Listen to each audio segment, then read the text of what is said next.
हर पल जियो ड्रामा बच्चों के अगले केस में मोहतरम सामीन आप देखेंगे कि उधर रोहेल और शमो की मोहब्बत भी अब ख़त्म होने वाली है। क्योंकि जब रोहेल शमो से मिलने जाता है और शमो उससे कहती है कि तुम मेरी बचपन की मोहब्बत हो, मैं तुमको कभी भुला नहीं सकती, मैं तुमसे ही शादी करूंगी। वो ये ख्वाब देख रही होती है लेकिन रोहेल के दिल में अफसाना बस चुकी होती है। उसने शमो की मोहब्बत को कभी अपने दिल में लाया ही नहीं था। वो तो वक्त गुजार रहा था, लेकिन शमो उसको उसकी अपनी मोहब्बत समझती थी। रोहेल शम्मू से कहता है कि तुम मुझे अब भूल जाओ, क्योंकि मेरे दिल में अब कोई और बसता है। मैं सना से मोहब्बत करता हूँ और उसी से शादी करूंगा। शम्मू ये सुनकर बहुत ज़्यादा गमज़दा और दुखी हो जाती है। मोहतरम साहबीन, अगले केस में आप ये भी देखेंगे कि बच्चों की माँ बच्चों से कहती है कि तुमने नवीन का पासपोर्ट क्यों जलाया? अगर वो जॉब पर जाना चाहती है, अगर उसके घर में खुशियाँ आनी चाहती है, तो वो खुशियों की दुश्मन क्यों बन गई हो? तो बज्जो कहती है कि अगर मेरी ज़िंदगी में कभी खुशियाँ नहीं आ सकती तो दूसरों के घरों के अंदर भी कभी खुशियाँ नहीं आई। मैं किसी को खुश में ही नहीं देखना चाहती। मोहतरम सामीन, आपने देखा होगा कि शुरू से लेकर एंड तक ड्रामे में अब तक जितनी भी किस्तें हुई हैं, बच्चों का किरदार एक मज़ाहिया किरदार भी नज़र आता है, लेकिन एक ऐसी ख्याली लड़की भी नज़र आती है जो दूसरों की हंसी खुशी ज़िंदगी के अंदर जहर घोलना चाहती है।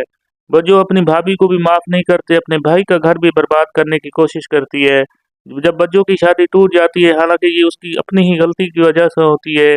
अगर वो अगर वो अगर वो शर्त ना रखती तो आज वो घर में होती, लेकिन उसने बेटे की शर्त रख कर के बेटे को उसके पास नहीं होना चाहिए, इस वजह से जवाद जो है अपनी बारात लेकर वापस चला गया है।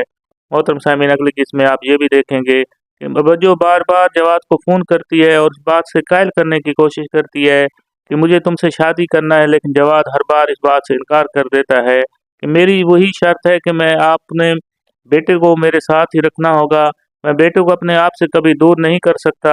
और मैं भी सीधा फॉरवर्ड आदमी हूँ और यही कुछ बताना चाहता हूँ कि मैंने शादी भी अपने बेटे के लिए ही कर रहा था, वरना मुझे कोई भी शादी की कोई ख्वाहिश नहीं थी।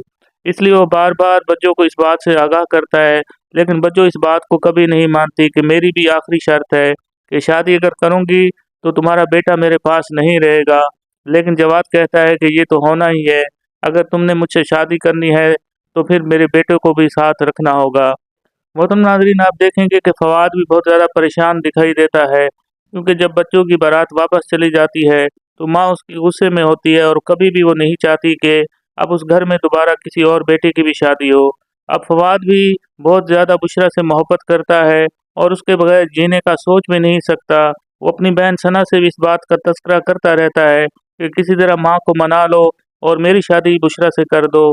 सना कहती है कि आप बुशरा को भूल जाओ, क्योंकि माँ से मैंने बात की है, वो कभी भी आपकी शादी अब बुशरा से कभी नहीं करना चाहती।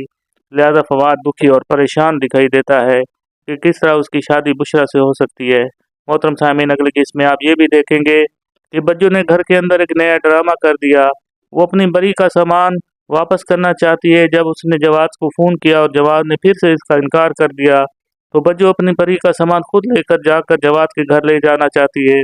सुहेल को इस बात का जब इल्म होता है तो बहुत ज़्यादा गुस्से में भी आ जाता है और कहता है कि इसने मुझे बदनाम करने का ही ठेका ले लिया है, हर वक्त बदनामी का बायस बन रहा है। बज्जो हमारे घर में बेसुकूनी पैदा करती रहती है, जब भी देखो ड्रामा करती रहती है, घर के अंदर हर दफ़ा नया मसला पैदा हो जाता है। सुहेल बहुत ज़्यादा गुस्से में भी होता है और माँ भी बच्चों को ये बात समझाने की कोशिश करता है, क्योंकि तुम क्यों उनकी दुश्मन बन गई हो और तुमने पासपोर्ट भी क्यों जलाया है। लेकिन बच्चों पर इन बातों का कोई असर नहीं होता। बच्चों का किरदार तो हमेशा यही होता है कि वह दूसरों की हंसी खुशी की ज़िंदगी के अंदर हमेशा जहर और मिलाने की कोशिश करती रहती है। वो खुद भी कभी खुश नहीं रह सकती तो दूसरों को कैसे खुश रह सकती है। तो हमारे माशरे के अंदर ऐसे किरदार भी आम पाए जाते हैं। मोहतरम सामीन, आपको बज्जो ड्रामा कैसा लग रहा है? अपनी राय का इजहार लाजमी करें। और इस ड्रामे के अंदर आगे आने वाली किस्त में क्या वाक़यात हो सकते हैं? क्या बज्जो जो है ठीक भी हो सकती है, अपने राह रास्त पर आ सकती है, या इसी तरह ड्रामे के एंड तक ये बज्जो इसी तरह रहेगी? वीडियो को लाइक लाजमी कर दिया करें, चैनल को सब्सक्राइब कर लिया करें। जब आप वीडियो को लाइक करते हैं, चैनल को सब्सक्राइब करते हैं, तो इससे हमारा हौसला अफजाई भी होती है, ताकि हम आपके लिए अच्छे से अच्छे वीडियो और ड्रामा रिव्यू बनाकर पेश कर सकें। अल्लाह पाक से दुआ है कि अल्लाह पाक हम सबका हामी नासिर हो। अल्लाह हाफिज़।